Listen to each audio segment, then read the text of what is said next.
Hello everyone, my name is Jennifer and welcome to Best Kept Plans. Today's video is going to be a reading recap for October 2023. If you're interested in seeing what books I read last month, please stick around.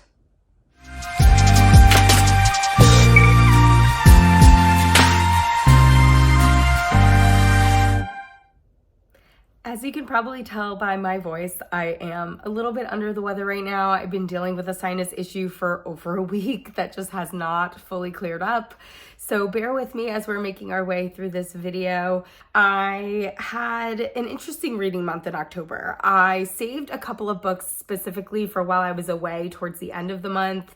And so me being on vacation definitely factored into the reading order of my TBR. I am happy to say that I think I read all the books on my TBR.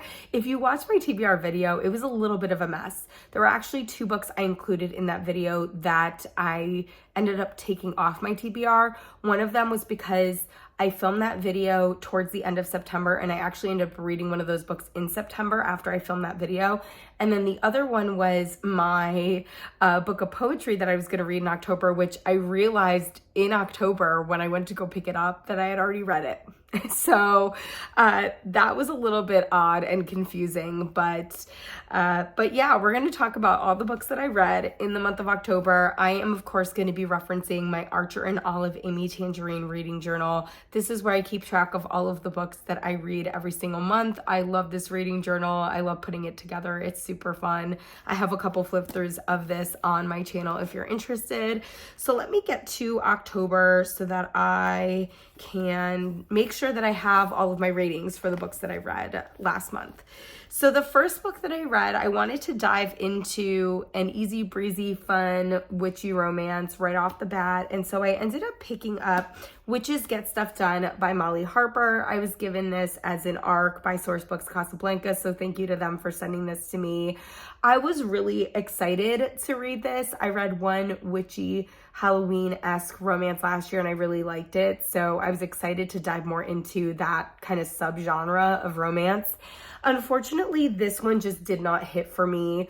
There was a couple of things about it that I don't know if it was writing style, if it was because I read an advanced reader's copy, if it was just oversight in editing, but there were some issues I had with the book, with the way timing and pacing occurred throughout the book. There is a little reference at the end of this book to time. And so I don't know if this is going to become a series and we're going to get more information and find out that time flows differently in this universe. And maybe that's why I was having a little bit of a hard time, but I ended up rating this as 2 out of 5 stars. It just didn't hit for me. The next book that I ended up reading was The Ballad of Songbirds and Snakes by Suzanne Collins. I read The Hunger Games many, many years ago and really, really loved that book series. I also enjoyed the movies quite a bit, especially the first few. And so when I found out that this was coming out and being made into a movie, I was definitely very excited to give it a read before seeing the film. I didn't dislike this, but I think that overall this was just too long. This book is divided into 2 parts. I thought that the first part was slow, but had a lot of buildup. I thought the second part was really, really good. And I thought the third part felt like a completely different book. So I struggled a lot with that third part. It wasn't that there wasn't potential for compelling things to be discussed, but I just felt like it took such a turn and it made our main character's trajectory change so quickly that it was a little bit hard to digest, I guess. The movie still looks really, really good and I'm hoping to see it, but the book was a little bit of a disappointment for me, 3 out of 5 stars. Next, I picked up a book of poetry. I actually went through my collection and found one that I hadn't read yet, and that is Sorry I Haven't Texted You Back by Alicia Cook. I love the cover of this. I love the title of this. I feel like it was meant for me to read it. I also really like the way that this book of poetry is kind of broken down. We have every poem listed as a track, and it takes you through all these poems. But then on the B side, we have each poem deconstructed so that you basically get a secondary poem within it, which is really, really cool. So I did like that aspect of the way that this collection was put together. I did enjoy and appreciate several of the poems in here. I think overall it was pretty middle of the road, so I did give it 3 out of 5 stars, but it was enjoyable. The next book we're going to talk about is part of a series that I started reading last month. That's the Salacious Players Club series, and this book is Give Me More by Sara Cate. This is the 3rd book in that series. I did receive this as an ARC from Source Books Casabanco, so thank you to them for sending this to me. This book is going to be coming out on November 7th. So by the time this posts, I think the book will already be out. And this one, it was definitely my favorite of the series I've read so far. This is all based off the Salacious Players Club, which is a sex club, and each book follows a different owner of that club. They all deal with more risque or taboo sexual topics. The first was an age gap romance. It was also ex-boyfriend's father. The second deals with step-siblings, and this one deals with the idea of a polyamorous relationship, deals with bisexuality, and it deals with like best friends to lovers kind of a vibe. It dove to me a little bit deeper into like the psyche of someone who's really trying to investigate their own sexuality and really come to terms with their own sexuality, and I appreciated that. It did present really interesting dynamics between a married couple and a third individual, and how do you maneuver that type of situation from an emotional perspective, from a sexual perspective. So I ended up giving this 4 stars. There is one more book in this series that I received as an ARC that I will be reading in November, and I'm very much looking forward to it after enjoying this one so much. The next book that we're going to talk about is another ARC that I got. This one came from Celadon Books, and that is Mercury by Amy Jo Burns. I had no idea what I was in for with this one, and I was actually very, very pleasantly surprised by this.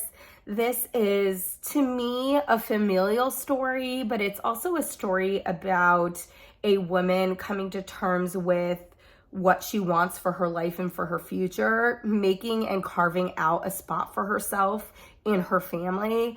I enjoyed it so much more than I thought I was going to. I thought that Amy Jo Burns' writing was so good, and it just painted such a wonderful picture, and also really did a great job of going between past and present, and I just loved this. I loved this so much more than I thought I was going to, having known absolutely nothing when I started it. So I ended up rating this 4.5 out of 5 stars. Highly recommend this.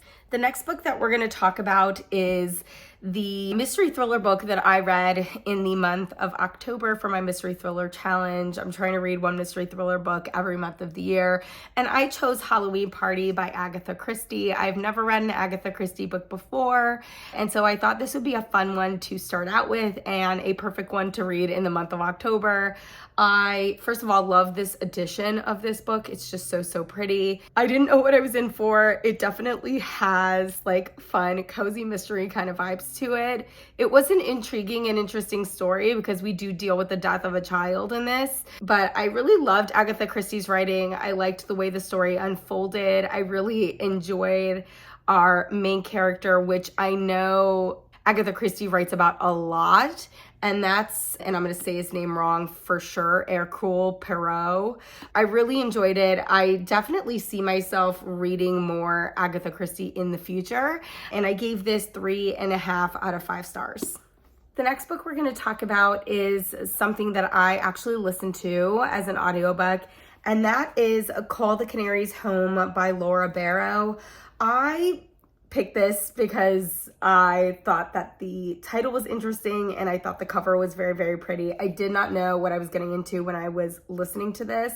This was also a familial type story, and I think having read it around the same time that I was reading Mercury may have not been so great for the way that I ended up rating this book. I think that Mercury was just so good, and while this one was not terrible, it just was not as dynamic as Mercury was. And I really was able to piece that out because I was reading them around the same time. I thought it was interesting reading about female siblings and the dynamics between female siblings, especially ones that have had and experienced such trauma in their lives. Overall, this was just kind of a middle of the road book for me. I did rate it 3 out of 5 stars.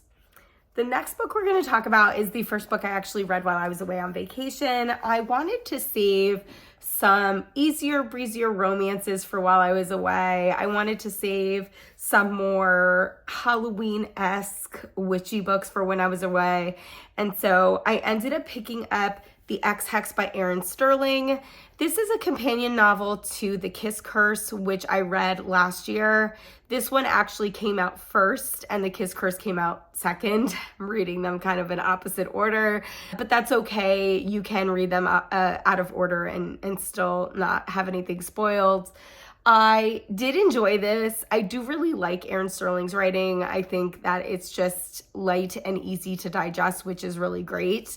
I feel like I enjoyed the mystery of what was going on in here more maybe than The Kiss Curse, but I liked the characters and romance better in The Kiss Curse, I think. It's been a year since I've read The Kiss Curse, so it's a little bit hard for me to remember, but I do think overall I like The Kiss Curse a little bit better than this one, but I still really, really enjoyed this. I ended up giving it 3.5 out of 5 stars, and if Erin Sterling writes more, I'm going to read more. I'm actually hoping she does. I'm hoping we get another book. The male love interests in these books have been brothers, and there is a third brother. So I'm hoping we get a third book because I would read it. I would really enjoy it probably too. So 3.5 out of 5 stars for that one.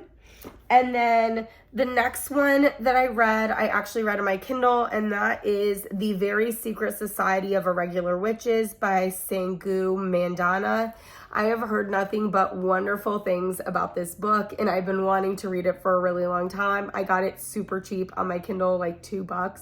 So I picked it up and I had it waiting there for when I was on vacation. And I'm so glad I read it while I was away. And I just love this. This was kind of a light fantasy, a cozy fantasy. It deals with witches. It deals with children who are witches. It does have romance. I really enjoyed it. There's like a found family aspect of the story as well that I really liked. We have a woman who's kind of at a crossroads in her life, kind of struggling with some personal things, and she really is able to work through them while building this found family for herself. And I just loved everything about this story. I wish this would become a series. I don't know how it could, but I wish it would. I ended up rating it 4.5 out of 5 stars. And then the third book that I read while I was away is an ARC that I got through NetGalley. It has already released though, and that is How to Fake Date a Vampire by Linsey Hall. This is the second book in the Charming Cove series. I read the first book earlier this year and I really, really liked it.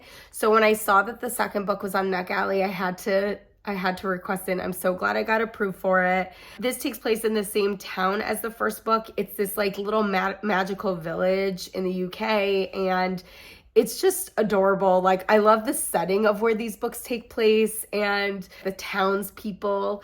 We do get a little bit of the main character from the first book, which I really liked. This one is a fake dating trope, which I've always really enjoyed. Fake dating trope. I think it's fun. I think it puts the characters in really silly and fun circumstances and situations, which I enjoy. Overall, I didn't like this one quite as much as the first book in the series, but I did still really enjoy it. I gave it a 3.5 out of 5 stars. I would definitely read another book from her, and I know there is a third book in this series coming out, so I'm very much looking forward to that. The last book that we're going to talk about is my Instagram challenge book for October 2023. Each month of 2023, I am reading one book that was recommended to me by someone on Instagram. And for October, that book was Long Bright River by Liz Moore. This was recommended by Christie Stitches and Reads. I was very intrigued by the cover of this, and then I was very scared because of the length of it, and the font in here is so small.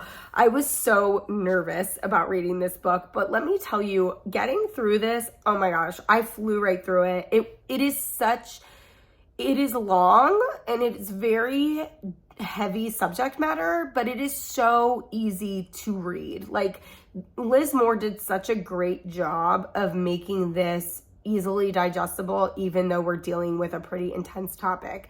And that topic is drug addiction. Our main character is a police officer in an area where there is a lot of addiction. She has addiction in her family, and it is a mystery in a sense, but it's also a family story, a familial story. We get past and present. We learn about our main character's history and what she's been through, what her family has been through, how addiction has kind of warped the way that she's been brought up, that her life looks now, how it's fed into the way her life looks. I loved it. I honestly loved it. And when I wasn't reading about it, I was thinking it. And when I was having busy days at work, I just wanted to be sitting reading. And this was a 5 out of 5 star read for me. I thoroughly enjoyed this. I'm sure Liz Moore has other books, and I would be very interested in giving another one of her books a read after having read this one. So 5 out of 5 for my last book that I read in October. And that is it for my recap. I hope you all enjoyed hearing about the books that I read in October. I feel like I had a lot of middle of the road books this month, which was making me kind of nervous as the month was going on, but I ended on such a high note that I was very excited going into November. If you have read any of these books and want to chat with me about them, please don't hesitate to put a comment down below. If you have any book recommendations for me, please don't hesitate to put them down below. And as always, everyone, please be safe. Bye-bye.